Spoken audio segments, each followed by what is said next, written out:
রাজবাড়ির দৌলতদিয়া ঘাট থেকে ফেরিতে বসে আপনার এই যে নান্দনিক সৌন্দর্য আমরা এখনও দেখতে পাচ্ছি। হয়তো আগামী ২০ থেকে ২৫ বছর বা ৩০ বছর পরে এখানে একটি দ্বিতীয় পদ্মা সেতু হয়ে যাবে এবং তখন আমরা কিন্তু এই যে ন্যাচারাল যে ভিউ এটা কিন্তু আর দেখতে পাবো না। তো এখনও আমাদের কাছে মনে হচ্ছে, দেখেন যে ফেরির সিঁড়ি ভেঙে নামানো বা এই যে মাছ বিক্রেতা মাছ বিক্রি করছেন বা যারা হকারি করছেন, জীবিকা নির্বাহ করছেন।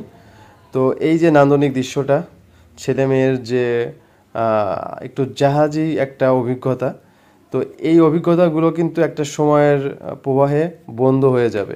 তারপরেও আমরা চাই যে নতুন একটি সেতু হোক এই গোয়ালন্দ থেকে আরিচা বা গোয়ালন্দ পাটুরিয়া পর্যন্ত, যাতে এই অঞ্চলের মানুষ ঢাকার সাথে আসলে খুব সহজেই একটি যোগাযোগ ব্যবস্থা তৈরি করতে